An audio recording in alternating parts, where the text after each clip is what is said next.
Welcome back to the world of trucks from the Four-Wheel Jamboree Nationals in Bloomsburg, Pennsylvania. Now, let's check in with Doc Riley. In the world of motorsports, there are very few names that have stood the test of time. One of those names is Bigfoot, the Bigfoot Ford with the Firestone tires, approaching 30 years. Now, many people have occupied that driver's seat up there. Some great drivers like Andy Brass and a guy that now is Vice President of Operations for Bigfoot, Jim Kramer. Bigfoot is the first monster truck ever built. I've been with him 25 years. It's been a long haul, but a fun one. Bob Chandler really is the guy that's been given a lot of credit for the idea and the mission, and it's my understanding he still has a lot of great ideas, doesn't he? Sure, he's got ideas. Never stops. Comes into work every day. You know, so most times he's got a new idea. So it's fun to be with him. I'm glad he still takes the interest in it. He does. He eats, sleeps, and drinks monster trucks. What can I say? He lives it. Of course, many people have worked for the Bigfoot team, a number of drivers, fabricators, and folks in the shop. But the person that put it all together, along with his wife, Marilyn, is Bob Chandler, the original Bigfoot. I still don't know how far it's going to go. People ask me where it's going from here. I have no idea. And I wasn't sure it was going to last this long. But I'm happy. I'm enjoying myself. I'm enjoying meeting a lot of people. And Bloomsburg is one of our great shows.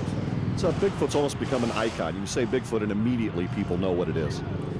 We pushed the name of Bigfoot on a truck from its very beginning. We didn't push, my name or any of the driver's name, the truck's name, and it's kind of taken over because kids know it as Bigfoot. You know, it's not a Ford pickup truck necessarily. It's Bigfoot, so that's what we push all along, and it seems to have carried. So. You know, this idea, and you've told me before that it just kind of took off. It just kind of, went nuts all of a sudden, but kind of relived that moment of when Bigfoot kind of became Bigfoot.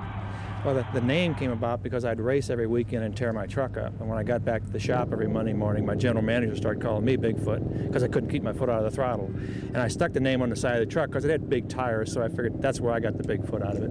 And from that point on, it just grew and grew and grew. We went out to the field one time and crushed some cars just to see if we could do it.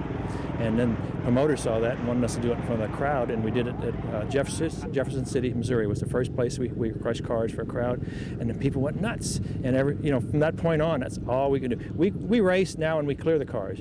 All we need is ramps, but we've taken the cars out before, and people don't like it. That's something that I guess we've created from the start, and it's the way it goes. The trucks are totally different than anything else out there. The sprung weight is backwards of any other vehicle.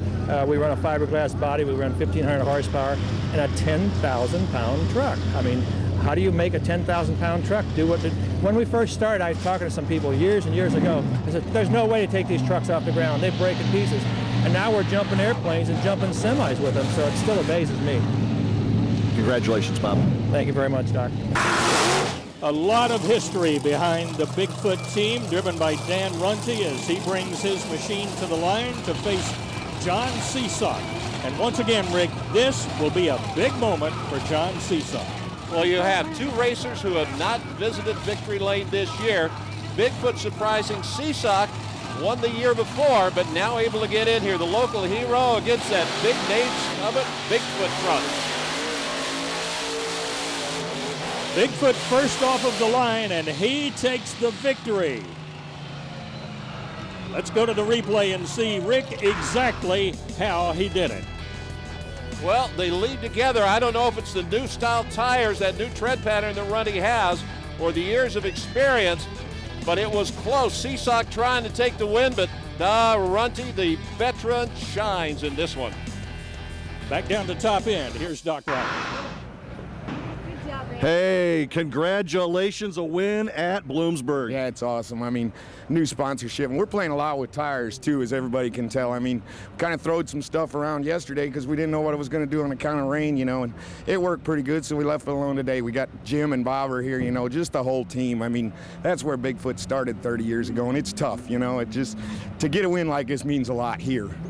What does it mean for you as a driver and as a person to be able to drive for a team with this rich of motorsport history? I mean, if you look at it, a lot of teams do not go back 30 years with one sponsor, Ford and things of that nature. What does it mean for you to be able to sit in that seat? It's awesome. I mean, Doc, I can't explain it. Driving for the man. I mean, that's the way we look at it. He's just an awesome boss, and, he brought this a long ways. It's just, like I said, I can't explain it. It's just really cool, We put our heads together, we work with Nelke's a lot and stuff, and our team at the shop, like I said, it's just, I couldn't ask for better. Congratulations, champ. Thank you. You gotta love it, Rick. The emotion is still on Dan's face, probably as much as it was the very first one. After 10 of 18 rounds, Mark Hall out in first place in the Raminator Dodge in points. Congratulations to him. Now, let's go to freestyle. This is Andy Slifko.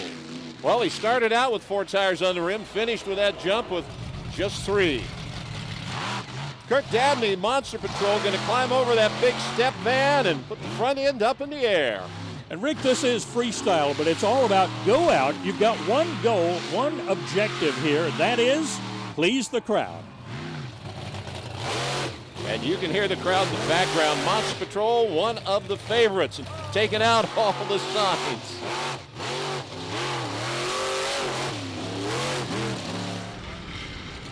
That'll bring up Trey Meyer and the Iron Warrior. Iron Warrior, you can see he's in the midst of some work on the truck, and what's he going to do? He'll just slowly walk over the cars with the step van. Now he's going to dog track a little bit toward us. That 4-wheel steering makes it easy to do some of these tricks in freestyle. Up next, Andy Hoffman and the Nightmare. Wow, look at the air. And he comes down a little crooked, turns it around. What's next for the Nightmare? More car crushing action. I've talked to the guys, Rick, before they went on, and they were really excited about coming out and pleasing the crowd today. Nightmare and the big burnout, just throwing up dust and dirt everywhere. And the crowd loves it.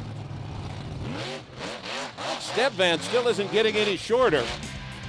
Got a feeling it will. If you would like more information on products shown today, log on to these websites.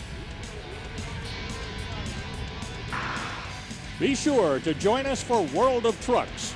Next week, it will be Tough Trucks from Bloomsburg, Pennsylvania. We'll look for you. That'll put a wrap on today's program. For Doc Riley and Rick Carlson and Bill Stevens, Claude Wood, keep on trucking.